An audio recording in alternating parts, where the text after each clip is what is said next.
Hey you guys, so today we're going to be talking about something a little bit on the personal side.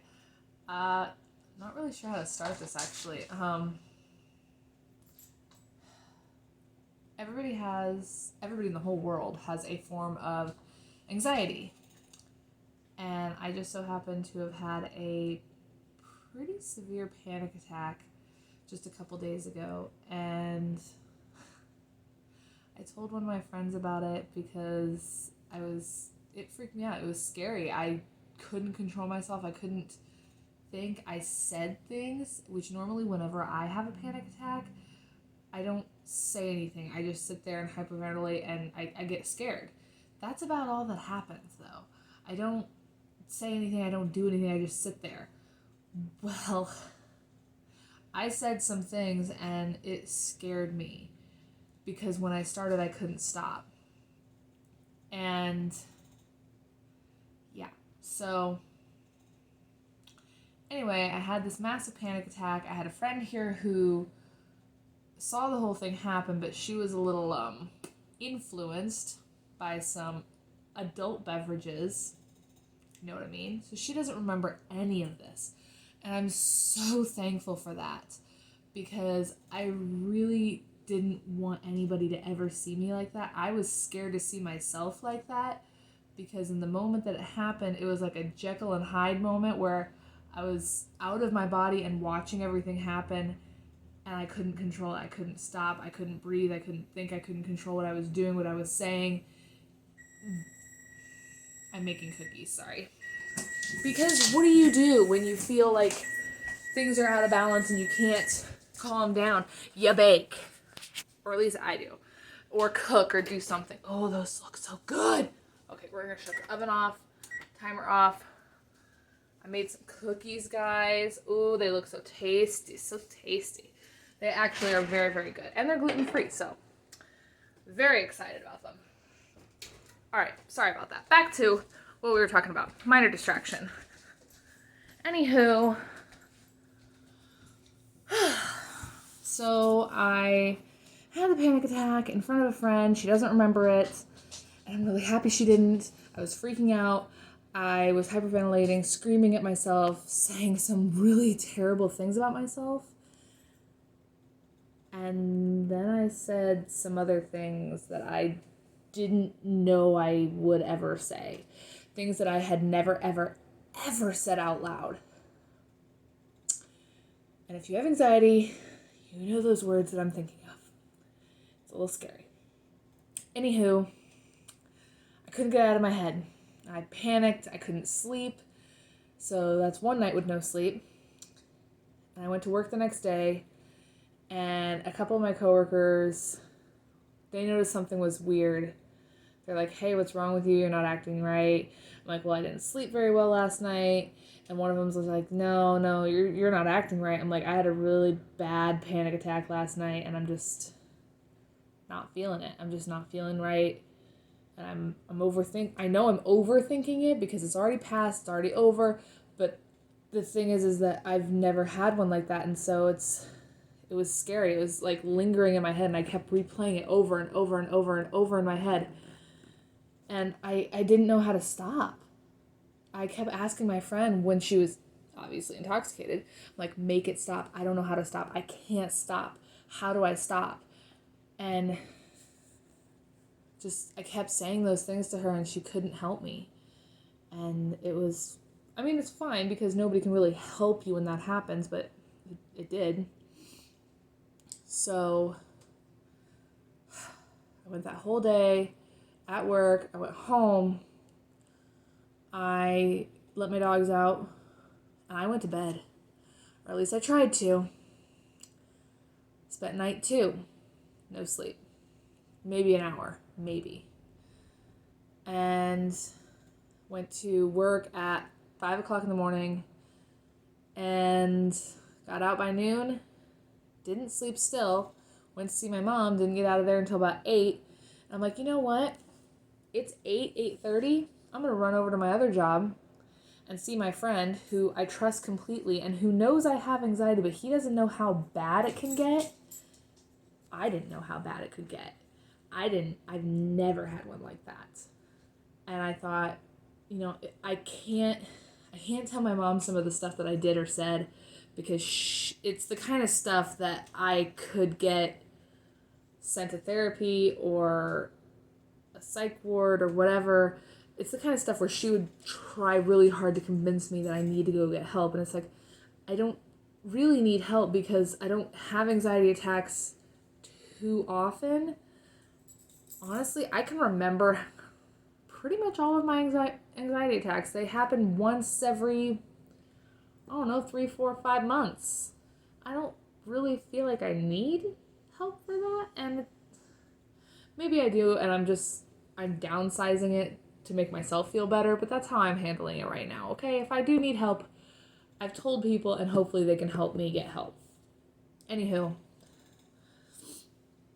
I stopped him at the parking lot, and I said, hey, listen, I told you some of the things that happened that night, but I gotta tell you in person, like, some of the things that actually happened that night in detail, because I scared myself, and I don't scare easily. I don't scare at all. Like, you can tell me anything, and I'm not scared. That scared me. And a lot of things happened that same night that was a little intense and could have been a little scary, but none of whatever happened that night scared me until I had my panic attack, and that scared me. Scared me straight out of my skin. I did not know what to do. I told him, I didn't tell him specifics on what I said, but I think he got the gist of it. And he hugged me and he told me, you're going to be okay. And I'm like, I know I'm going to be okay, but I needed to tell somebody who wasn't going to judge me, somebody who wasn't going to try and tell me what to do, somebody who wasn't going to try and analyze me. I just needed to tell somebody so I could get it off my chest and get it out there.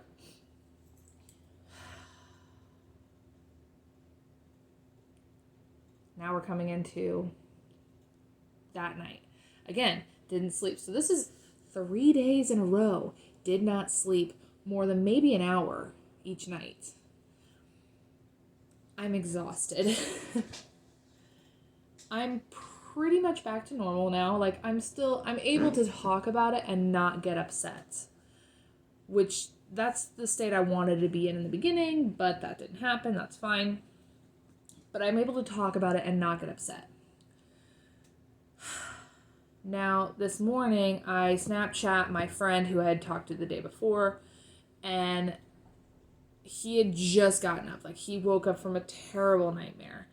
And I snapped him saying, hey, good morning, another sleepless night, lucky me, so I get to go to work, still not sleeping. He's like, I just woke up from a really scary dream. I'm like, what kind of a dream? What kind? He wouldn't tell me right away. He's like, I don't want to talk about it.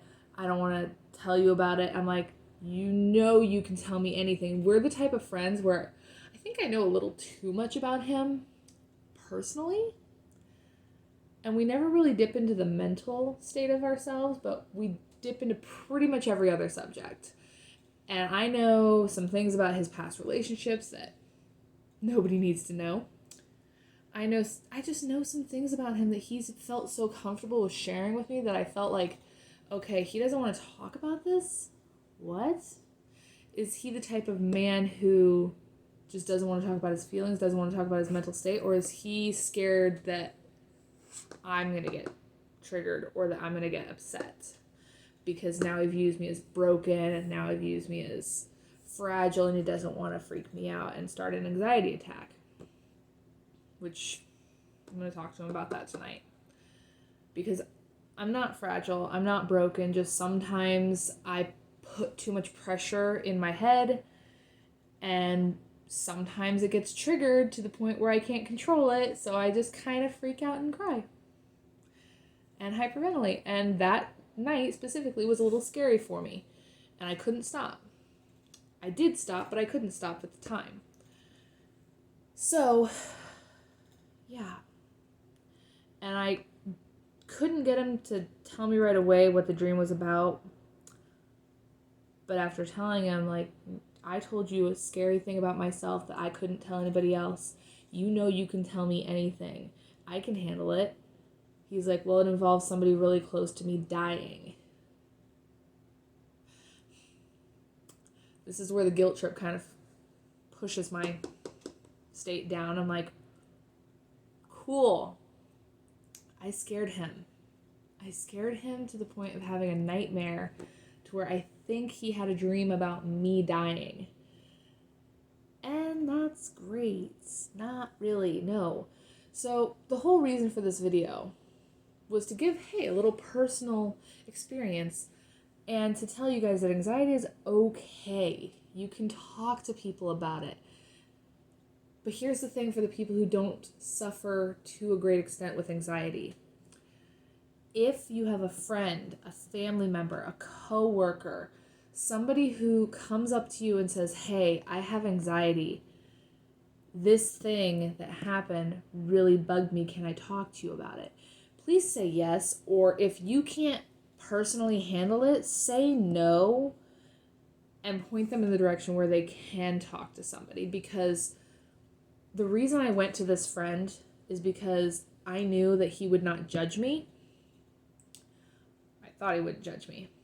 I don't think he judged me. I think that just the situation and the fact that I don't share stuff like that scared him because he saw me getting scared. And I don't get scared. And I think that kind of freaked him out. And that was kind of the first dip of the whole, like, oh, my friend got scared. That's scaring me because this person doesn't get scared. So I think we're just going to have to talk about it more with him just to kind of explain that if you suffer from anxiety and you feel safe talking to that one person about it, whether it's a friend, a coworker, a family member, please go talk to them. And if you are that person that person is talking to, that person trusts you and just either wants you to help them or just wants you to listen so that they can like vent what they're feeling off of them and make themselves feel better. Because that's what I was doing. I just needed to release the negativity that I was consumed in. I was like a consumed black hole and I couldn't feel anything. So I was angry, I was sad, I was scared, I was freaking out in my brain and I kept repeating the same things over and over and over and over again. So I needed to go to somebody who was a very neutral person, who wasn't going to judge me, who was just going to take what I had to say, and that's it. He wasn't going to tell me what to do. And that's what I needed. I needed somebody who wasn't going to tell me what to do, how to act, and what I should do for next time. I wanted just somebody to vent to. And I chose him, and I'm glad I did. I just need to tell him that I don't get this way all the time. And when I do get this way, it affects me, yes, but only for a short amount of time. And then I'm back to normal. I'm back to my usual go-lucky, happy self. It's just sometimes I have a moment or two where I freak out. It just happens. So, yeah, so that's my take on anxiety. So if you are a person who somebody is coming to for help relieving their anxiety, either take it or don't. But if you take it, just try your best not to judge them because that's all that they're doing inside their own head. They don't want to be judged. They don't want to be told what to do. They just want to release the pressure from their brain, and that's all they want. And then they can go about their day. And you are the most important person to that person with anxiety because we can trust you and tell you how we're feeling and how we're doing. So to all those people who we can trust, thank you. Thank you so much. Now, that is pretty much all I have to say about my personal anxiety attack. Hopefully one day I can show more videos about this issue that I do tend to suffer with occasionally. This is a weird video. I really didn't realize it was going to go this long, but I appreciate if you guys have actually watched the entire thing, and I appreciate you guys out there, and thank you guys so much for watching. So if you like this video or if this video helped you, please subscribe, like that like button, And we'll see you guys next time. And hopefully it'll be a lot more entertaining than this one, because this one was a little bit on the depressing side. But that's all for today. Thank you. We'll see you guys next time. Bye.